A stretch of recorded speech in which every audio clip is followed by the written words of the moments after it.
Anakku Disusui Kunti, sebuah kisah yang dituliskan oleh Kak Tia Anjani. Dan sebelum kita masuk ke selengkapnya, mari kita doa dulu ya. Bismillahirrahmanirrahim. Allahumma sholli ala sayyidina Muhammad sallallahu alaihi wasallam.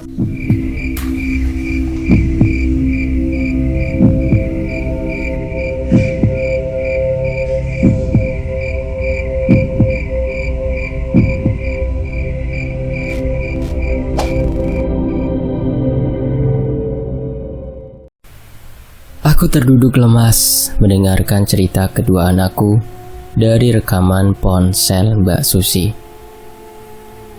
Jadi gini, saat aku bangunin Puput untuk nemenin aku ke kamar mandi, aku melihat ibu gendong adik, terus jalan mau keluar. Tapi ibu agak beda, rambutnya diurai dan pakai daster warna putih, wajahnya juga pucat. Terus aku tanya mau kemana, bukannya jawab malah teriak. Adik yang ketakutan langsung meluk aku. Aku marah sama ibu, tapi ibu malah nyayat tangan aku pakai pisau. Tambah lagi adik dibenturin ke dinding sampai bocor kepalanya. Begitulah isi dalam rekaman ponsel Mbak Susi. Aku pun menangis jadinya. Apalagi para warga juga mendengar apa yang dikatakan oleh anak-anakku. Lalu di mana Noval, Mbak? Aku bertanya sembari terisak pada Mbak Susi. Wajahnya sangat tegang. Nampaknya ia masih belum bisa mencerna apa yang terjadi, sama sepertiku. Mbak, aku mau bicara sesuatu sama Mbak. Aku berbicara serius. Mbak Susi pun beralih memandangku. Bicara apa? Semalam, saat aku tersesat di hutan, mengejar sosok pria misterius yang membawa sosok mirip Lulu, aku bertemu dengan seorang ibu-ibu. Aku menceritakan detail kejadian yang kualami semalam pada Mbak Susi. Ia menutup mulut tak percaya, apalagi saat aku memberikan selembar foto Mas Gilang bersama seorang wanita. Mbak Susi antusias melihat foto itu. Oh, atau jangan-jangan sosok kuntilanak yang selalu mengganggu kalian itu Rumini. Sebab setahu Mbak, orang yang meninggal sedangkan urusan di dunia belum selesai, pasti dia akan gentayangan. Kan suamimu yang menjanjikan menggantikan anakmu untuk wanita ini. Mbak Susi berinisiatif. Sejujurnya pikiran itu sama denganku. Tetapi apa daya, aku belum menemukan bukti kuat atas dasar tuduhan itu. Gini aja, kita tunggu suamimu pulang malam ini. Kita tanya kejelasannya, usul Mbak Susi sembari menekan-nekan foto Mas Gilang. Nampak dari raut wajahnya, ia sangat kesal. Hari sudah mulai malam, belum ada tanda-tanda Mas Gilang pulang. Hati ini terasa teriris, membayangkan apa yang tengah kualami. Anakku membenciku, suamiku pergi entah kemana. Air mata ini luruh hingga menyisakan sebuah isakan mendalam. Kutenggelamkan wajah ini di antara lengan yang bertumbuh di atas meja. Budak, Prang! Aku terjingkat kala terdengar suara berisik dari dapur, seperti ada barang-barang yang berjatuhan. Aku menelan Salifah susah payah. Entah mengapa bulu kuduk ini berdiri, kaki tangan ini berkeringat dingin. Perlahan, kulangkahkan kaki mendekat ke arah pintu penghubung dapur dan ruang tengah ini. Semakin dekat suara bantingan barang itu, semakin kencang. Prang! Satu mangkok stainless terlempar di hadapanku. Aku beringsut mundur. Nafas ini tersengal-sengal. Ya Allah, mengapa dalam keadaan seperti ini, justru teror ini semakin menjadi? Siapa itu? Teriakku dari ruang tengah. Tolong jangan ganggu aku. Apa sebenarnya maumu? Pekiku lagi. Hening. Suara barang dilempar itu kini sudah berhenti. Angin berhembus begitu kencang, membuat rambut dan daster pink polos yang kukenakan berterbangan. Bersamaan dengan itu muncullah sosok yang membuat degup jantung ini serasa berhenti. Perempuan muda mengenakan baju berwarna putih, rambut panjang lurus punggung. Wajahnya sangat sendu, serta bibir yang sangat pucat. Lani, lirihku. Ya, wanita itu adalah Lani, wanita yang berfoto dengan suamiku. Jadi, Sosok kuntilanak yang selalu menggangguku itu Lani, bukan Rumini. Ia menatapku tajam. Tangannya bergerak perlahan, menunjuk ke arahku. Pembunuh! Suaranya menggema. Aku menggeleng, tak mampu mengatakan sepatah kata pun. Pembunuh anak. Pekiknya lebih kuat. Bersamaan dengan itu, angin kencang berhembus. Bersamaan dengan kabut putih menyerbu tubuhku. Rasanya dada ini sangat sesak. Leherku seperti ada yang mencekik. Rasa tubuh ini seketika lemas, hingga akhirnya aku terperosot ke bawah. Aku berlari dengan kecepatan tinggi, menuju semak belukar. Meski hari sudah memasuki dini hari, tetapi aku tak peduli. Pikiranku tertuju pada satu tujuan, yaitu rumah Ibu Aminah. Dia yang saat ini dapat membantuku. Tadi, saat aku terbangun dari pingsan, aku teringat pada sesuatu tentang Ibu Aminah yang aku yakin dapat menjadi petunjuk semua masalah ini. Biarlah dulu, kedua anakku tak mau bertemu denganku, sebab aku yakin Mbak Susi bisa merawat mereka. Aku berlari tanpa memperdulikan apa yang telah kupijak. Sandal jepit yang kupakai tersangkut di antara beberapa akar pohon. Lalu kubuang saja sekalian yang sebelah, karena kaki yang kini tak beralaskan beradu dengan tanah liat yang basah akibat hujan yang sangat lebat saat ini, membuat aku terjatuh beberapa kali. Tak kupedulikan rasa sakit dan perihnya tubuh ini yang luka akibat duri dari tumbuhan salak hutan. Berbekalkan kilatan petir sebagai penerangan serta ingatan jalan menuju rumah Bu Mina, aku terus berlari hingga sebuah bayangan seseorang mengenakan pakaian serba hitam saat kilat menyambar. Tetapi aku yakin ia bukan seorang pria, melainkan wanita. Terlihat dari rambut panjangnya yang tergerai, ia berdiri di pinggir hutan dekat rumah Bu Aminah. Aku yang berhenti mendadak karena terkejut pun jatuh tersungkur. Aku netralkan nafas yang sangat memburu, sebab berlari bak setanan. Kunaikkan pandangan perlahan, ingin menatap siapa gerangan di hadapanku tadi. Sebuah kantung hitam menutup wajahku. Sebelum aku sempat dapat melihat siapa di hadapanku ini, aku berteriak tertahan kala tubuh ini dipegangi oleh seseorang. Aku merasa tidak hanya satu orang yang memegangiku, tetapi ada beberapa orang. Berarti orang misterius itu tak hanya sendirian. Aku berusaha sekuat tenaga, memberontak agar dapat terlepas, hingga satu pukulan benda tumbul melayang ke kepalaku. Aku merasa pusing dan sakit yang tak terhingga. Aku akhirnya lemas dan akhirnya tak sadarkan diri. Di sisi lain, sebuah siraman air dingin membuatku terpaksa membuka mata. Siraman air dingin itu membuat luka di keningku sangatlah perih. Aku meringis kesakitan sebelum membuka mata. Tangan dan kakiku saat ini tengah diikat. Ku tatap ke sekeliling perlahan. Terpampanglah wajah yang membuatku sangat terkejut. Pria dengan luka di sebagian wajahnya itu serta merta yang tertutup sebelah berdiri tepat di hadapanku. Tetapi bukan dia yang menyiramku, melainkan pria yang di sebelahnya. Mas Abram? Aku terkejut bukan kepalang saat Mas Abram, suami Mbak Susi, bersama pria itu. Mas, apa yang kak?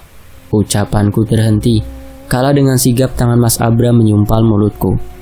Mau main-main sama aku? Hah? Ia mencengkeram kuat rahangku dengan tatapan bak elang yang siap memangsa buruannya. Kan kamu sudah tahu kalau suamimu pelakunya. Lalu mengapa kamu masih saja mau mencari tahu? Hah? Ia membentak dengan terus menekan wajahku. Apa maksud dari perkataannya tadi? Apa jangan-jangan dia? Plak! Sebuah tamparan keras mendarat di pipi sebelah kananku, lalu berganti ke sebelah kananku. Sesungguhnya aku ingin berteriak apabila mulutku tak disumpal. Kamu mau bernasib seperti dia, hah? Ia menunjuk ke sebelahku. Aku sangat terkejut saat seorang wanita muda berwajah pucat dengan bibir yang berdarah. Sebenarnya wajahnya terlihat sangat cantik, tetapi karena keadaan sangat kacau membuat ia terlihat sangat lemah. Aku sama sekali tak pernah melihatnya wanita itu. "Rumini?" teriak Mas Abram, membuatku membulatkan mata. Wanita itu mendongak perlahan, menatap ke arah Mas Abram dengan tatapan tajam. Tangannya yang dirantai mengepal kuat. Terlihat ia sangat membenci Mas Abram. Ternyata dia Rumini, anak Bu Aminah yang ia anggap sudah tiada. Ya Allah, Mas Abram yang menculiknya. Aku semakin bingung, apa hubungan Mas Abram dengan kematian Lani, serta mengapa ia menculik Sukma? Itu berarti bukan suamiku pelakunya. Lalu di mana Mas Gilang? Seliburan pertanyaan berambut di otakku. Aku harus segera keluar dari sini. Dengar, masih banyak yang harus kita lakukan sekarang. Tinggalkan wanita ini, nanti kita selesaikan. Pria misterius itu mengingatkan Mas Abram. Tak lama mereka berdua keluar dari ruangan kecil ini. Aku segera memutar otak. Bagaimana caranya agar dapat melepaskan diri dari sini? Kekuatanku yang masih tersisa, semoga bisa membantuku keluar dari sini. Mata ini menatap ke arah pecahan botol kaca di pojokan pintu yang hanya berjarak beberapa senti dari kakiku. Aku berusaha sekuat mungkin meluruskan kaki, berusaha sekuat mungkin menggapai pecahan kaca itu. Bunyi kerincingan rantai dari tangan Rumini membuatku beralih memandangnya. Jari tangannya berusaha menunjuk sesuatu dari sebelah kiriku. Dengan cepat aku mengikuti arah tunjukannya. Benar, sebuah besi yang berbentuk seperti pisau, namun tumpul. Aku mencoba mengarahkan tanganku yang diikat ke belakang untuk meraihnya. Alhamdulillah, aku berhasil. Perlahan tapi pasti, besi itu kugesekkan terus ke tali tebal yang mengikat tanganku. Hampir 15 menit aku berusaha, akhirnya berhasil juga. Jujur, sebenarnya aku sangat lelah, tapi aku harus segera membawa Rumini pergi dari sini. Setelah membuang sumbalan mulut dan membuka ikatan kaki, aku segera berdiri, meski agak sedikit keliengan sebab kepala yang terasa perih. Bagaimana ini? Bagaimana aku membuka rantainya? Aku bertanya lirih. Gadis itu bergeming. Ia nampak lemas sekali. Aku berkeliling ruangan kecil ini, mencari-cari sesuatu yang dapat memecahkan gembok mengunci rantai ini. Aku melihat batu berukuran sedang di ujung ruangan. Tetapi jika menggunakan itu, pasti menimbulkan bunyi bising. Aku berpikir lagi. Iya, jepit rambut. Aku teringat bahwa aku selalu memakai jepit rambut lidi di kepalaku. Kuraih cepat dan mencoba menusukkannya pada gembok berukuran kecil ini. Aku panik. Gembok ini tak kunjung mau terbuka. Melihat kondisi Rumini yang semakin lemah, aku memilih meraih air di dalam gentong pinggir pintu. Aku ambil menggunakan gayung batok untuk membantunya agar sedikit mendingan. Ayo minum Rum, kamu harus kuat agar kita selamat. Rumini mengangguk lemah, lalu perlahan meminum air dari gayung ini. Aku segera kembali mencoba membuka gembok ini. Syukurlah, setelah lama berjuang, akhirnya aku selesai juga. Kini waktunya aku membawa Rumini pergi. Kami berjalan perlahan lewat pintu belakang. Kupapah ia perlahan, meski ia sangat lemah. Ia ternyata masih kuat berjalan. Ternyata gubuk ini berada di dalam hutan. Awalnya aku bingung kemana jalan kami agar bisa keluar, karena ada suara langkah kaki mendekat. Aku berjalan asal saja, berlari ke arah selatan, yang memang terdapat banyak pepohonan rindang, yang pasti memudahkan aku untuk bersembunyi. Mata ini melihat sebuah pohon besar dengan akar-akar yang besar di bawahnya. Sepertinya tempat itu sangat ideal untuk bersembunyi. Segera aku mempercepat langkah, meski agak sedikit menyeret langkah Rumini. Gadis malang ini pasti tahu sesuatu, hingga Mas Abram menculiknya. Hanya dialah satu-satunya kunci jawaban masalah ini. Segera aku dudukkan dia di bawah pohon besar ini. Aku mengedarkan pandangan ke kanan, ke kiri, mencari sesuatu yang dapat membantu Rumini agar kembali sedikit pulih. Kulihat ada buah di pohon yang letaknya agak jauh dari tempat kami bersembunyi saat ini. Akhirnya aku kembali memapahnya, sembari terus mengedarkan pandangan ke kanan dan kiri. Baru beberapa langkah kami berjalan, tiba-tiba sebuah tangan menarik kami hingga terjatuh di antara semak belukar. Hampir saja aku berteriak jika mulut ini tak segera dibekap. "Shh, Ibu Aminah, dia yang menarik kami. Rumini yang memang sudah sangat lemahnya terguling pasrah. Lihat." Bu Aminah menunjuk ke arah belakang kami tadi berjalan. Dua orang pria bertubuh besar, selingkuhan di bawah pohon tempat kami tadi sembunyi. "Mereka kemana? Bisa gawat kita kalau mereka nggak ketemu." Salah satu pria itu terlihat cemas. "Mereka tadi mengikuti kalian," Bu Aminah berbisik. Mereka terlihat panik, celingkukan ke sana kemari, mencari kami yang memang tadi sempat bersembunyi di sana. Setelah beberapa menit mencari di sekitar lokasi, kupikir mereka akan pergi. Malah justru Mas Abram yang datang. "Bodoh kalian, jagain perempuan lemah aja nggak bisa. Bisa kalian ngapain? Hah?" Mas Abram membentak, sembari memukul kepala anak buahnya. "Kalau dia sampai lapor polisi gimana? Apa gudang sebelah dibuka?" Timbalnya lagi, tapi kini mukanya berubah panik. "Ada apa di gudang sebelah? Kenapa dia takut aku masuk ke sana?" "Jangan bergerak dulu sampai mereka pergi." Bu Aminah memperingati sembari membuka kantung kecil yang ia bawa. Ternyata ada nasi dan lauk.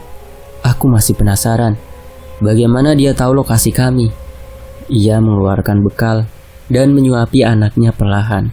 Ya Allah, melihat suasana damai ini, aku jadi teringat ibuku.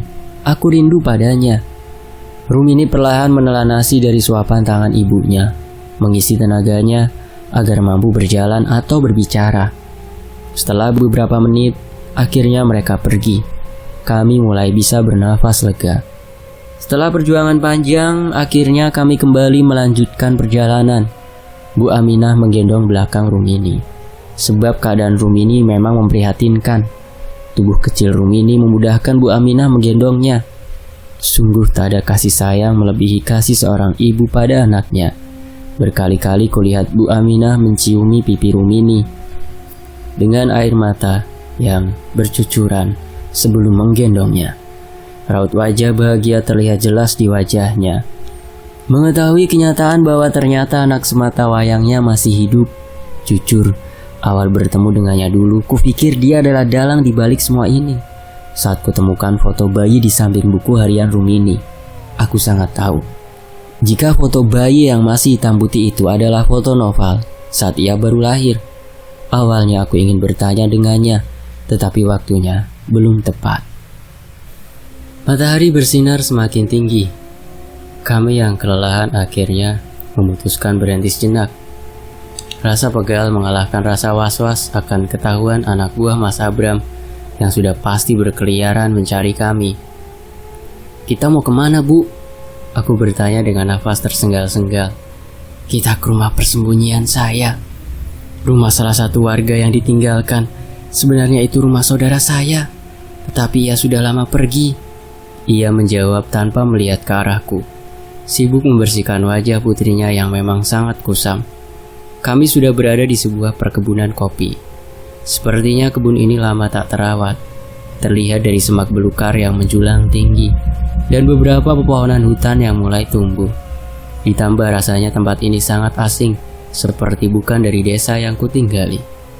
"Kita sekarang di mana, Bu?" tanyaku pada Bu Mina. "Kita berada di desa seberang, Karang Hijau." Aku manggut-manggut mendengar kata-katanya. Kami melanjutkan perjalanan saat dirasa aman. Menurut penuturan Bu Mina, hanya tinggal beberapa puluh meter lagi kami akan tiba di sebuah desa. Rukmini yang mulai bisa berjalan perlahan dipapa olehku dan Bu Mina.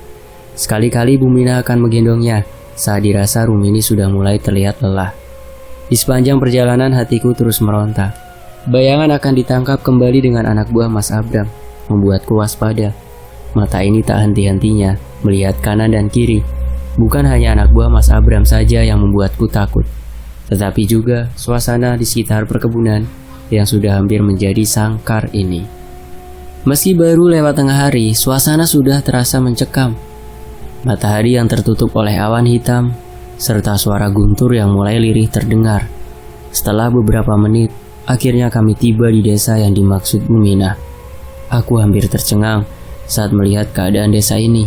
Desa ini seperti desa mati, sebab hampir semua rumah yang terbuat dari kayu sudah mulai lapuk. Sarang laba-laba, bahkan tumbuhan merambat sudah memenuhi teras rumah. Bahkan ada beberapa rumah sudah roboh. Kami terus melintasi jalan setapak yang hampir terpenuhi oleh rerumputan. Aku sedikit merasa tak nyaman di sini, seolah ada banyak pasang mata yang tengah memperhatikan kami. Kami terus berjalan hingga tiba di sebuah gubuk kecil. Gubuk ini memang lebih kecil dari rumah-rumah lainnya, tetapi lebih layak huni.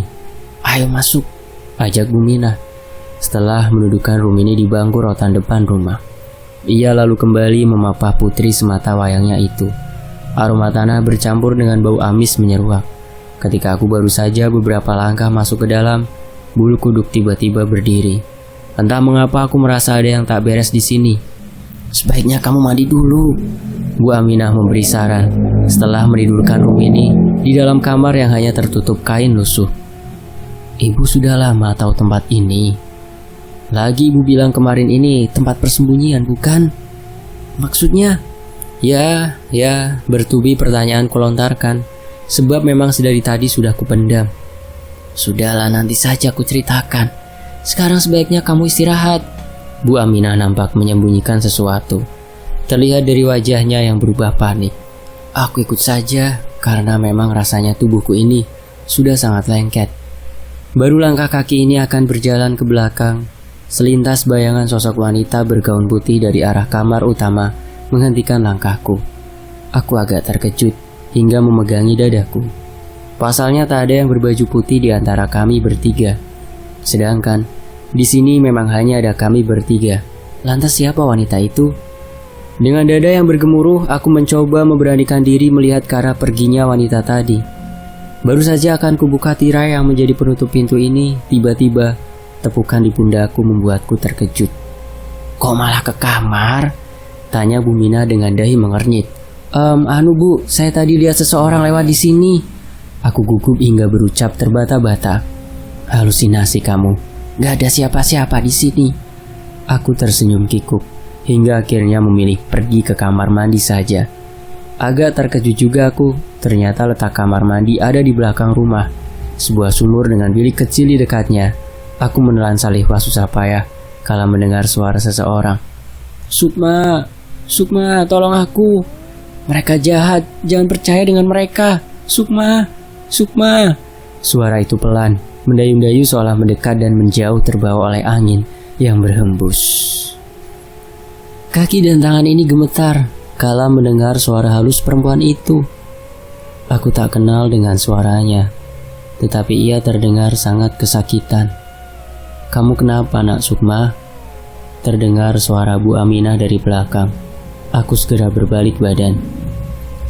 Saya takut, Bu, nanti airnya pasti dingin." Jawabku bohong karena masih bingung dengan keadaan. "Gak usah takut, gak apa kok. Biasanya juga ibu mandi malam di sini." Ia tersenyum lalu melenggang pergi. Akhirnya aku memutuskan untuk masuk bilik saja, meski rasanya aku agak gemetar.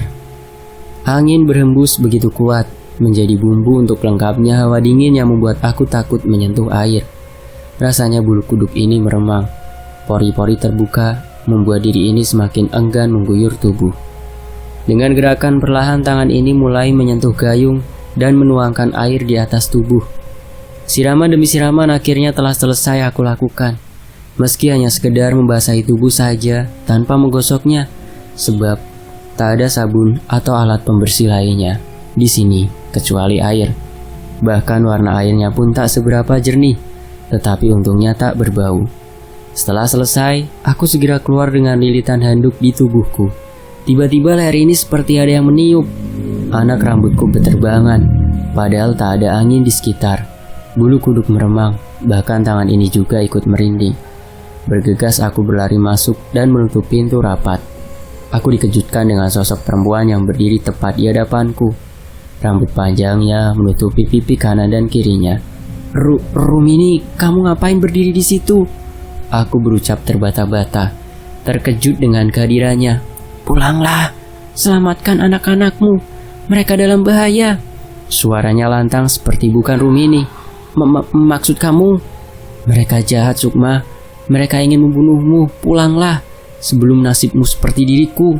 Suara itu kini berubah sendu, bahkan disertai isakan. Setelah berkata demikian, tubuh Rumini pun sempoyongan. Sebelum ia ambruk, aku segera mencekal. Badannya begitu lemas, seperti tak ada tenaga. Astagfirullah, ada apa ini? Bu Aminah terkejut bukan kepalang saat mendapati anaknya kini pingsan lagi. Gak tahu, Bu. Tadi pas saya selesai mandi, dia suruh saya pulang. Katanya nyawa saya dalam bahaya, juga anak-anak saya.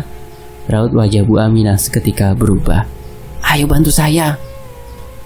Aku membantu Bu Aminah mengangkat Rumini kembali ke kamarnya. Setelah selesai, Bu Aminah langsung melenggang keluar. Sedangkan aku memilih mengganti pakaianku. Banyak pertanyaan yang berseliweran di pikiranku. Tetapi sikap dingin Bu Aminah secara tiba-tiba membuat aku enggan untuk bertanya. Entah mengapa, Bu Aminah terlihat tak suka padaku. Bukankah seharusnya ia berterima kasih, sebab akulah yang menolong putrinya. Hari sudah mulai malam, ruangan juga semakin gelap. Di luar hujan rintik-rintik, anginnya berembus sedikit kencang. Aku yang duduk di samping ranjang yang ditiduri Rumini sedikit waspada. Takut jika tiba-tiba mereka datang kemari dan menangkap kami. Obor juga dilarang dihidupkan, sebab takut mereka curiga dan datang kemari. Suasana begitu hening, hanya rintikan air yang terdengar berulang. Aku meringkuk memeluk lutut di pinggir ranjang. Masih terbayang pada nasib anak-anakku di rumah. Semoga Mbak Susi dapat merawat mereka. Mbak Susi, ya Allah, entah bagaimana nasibnya. Apa dia tahu perbuatan suaminya? Dia adalah orang yang sangat anti akan perselingkuhan. Trauma akan masa lalu ayah dan ibunya dahulu yang harus berpisah karena orang ketiga. Itu sebabnya ia selalu mewanti-wanti Mas Gilang untuk jangan sekali-kali menyakiti istrinya, sebab itu pasti berimbas pada anak-anak. Aku sangat yakin, jika ia tahu pasti akan sangat tersakiti. Belum sembuh luka masa kecilnya, kini harus bertambah dengan luka yang dibuat suaminya. Mbak Susi memang tak memiliki anak sejak menikah dengan Mas Abram 12 tahun silam. Mereka memang belum dikaruniai seorang anak. Kadang hal itu yang membuat Mbak Susi menangis jika curhat denganku. Takut suaminya akan meninggalkannya karena itu. Kehadiran anak angkat yang dibuang oleh seseorang di dekat tong sampah sedikit mengubah keluarga mereka. Kini Mbak Susi tidak terlalu kesepian lagi seperti dulu. Sikap Mas Abram yang selalu romantis pada Mbak Susi, meski tak adanya kehadiran anak, membuat aku yakin bahwa mereka pasti akan baik-baik saja sampai tua. Mas Abram adalah pria penyayang, baik, dan selalu memuji Mbak Susi dimanapun ia berada.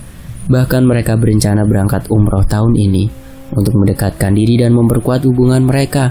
Aku bahkan sempat iri pada Mbak Susi. Dia adalah wanita yang beruntung di dunia.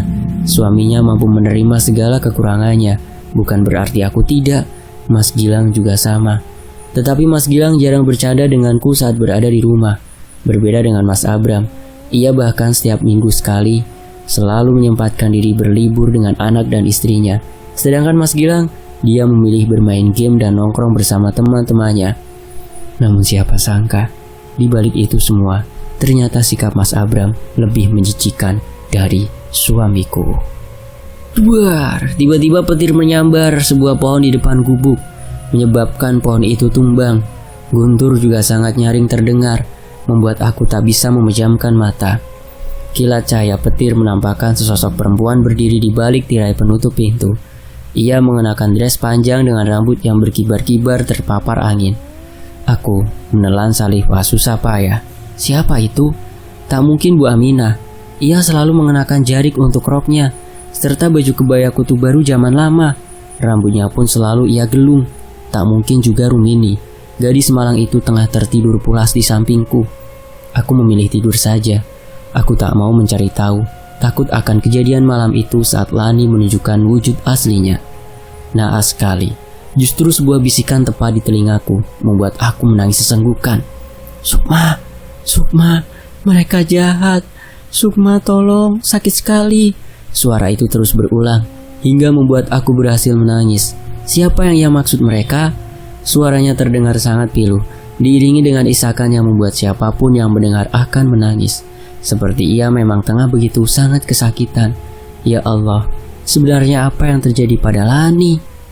Bersambung. Nantikan kelanjutannya hanya di Fakta Sejarah. Saya pamit ya. Wassalamualaikum warahmatullahi wabarakatuh. Terima kasih teman-teman, dan terima kasih Kak Tia Anjani.